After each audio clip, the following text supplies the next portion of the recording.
नमस्कार दोस्तों, मैं हूं अंतिमा की जिंदगी। स्वागत करती हूं मंजू गिरी 89 चैनल पर। दोस्तों आज हम लोग बहुत प्यारा सा चुटकुला गीत सुनाने चल रहे हैं। कैसे लगेगा कमेंट में बताना।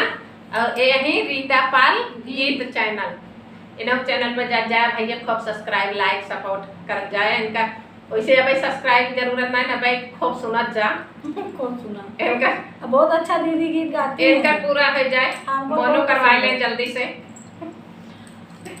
अब मजेदार गीत सुनत जा भैया, कई जने झूलने पर राजी है।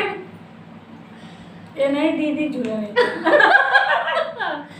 जितना जने बैठा है सबके झूलने पे। जुलमी नायन गोरे गाल हो,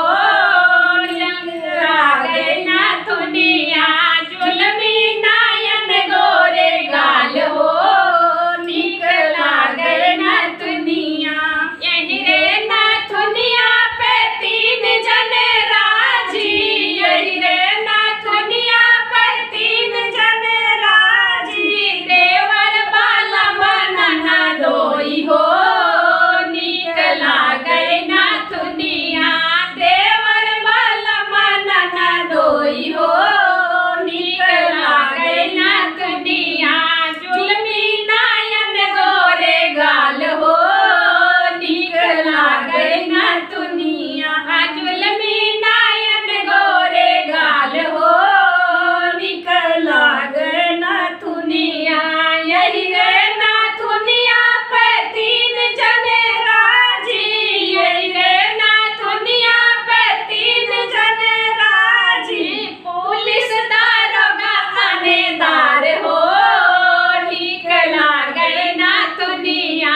पुलिस दारोगा थानेदार हो, निकला गई ना दुनिया।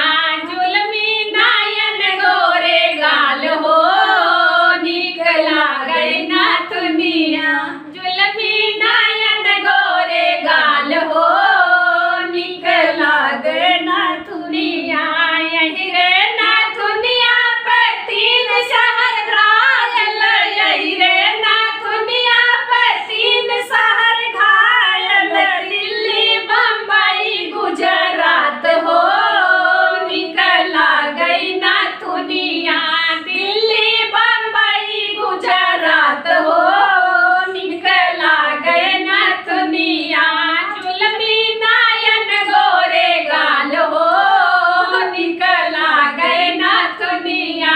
जुलमी नायन गोरे गाल हो, निकला गई ना दुनिया।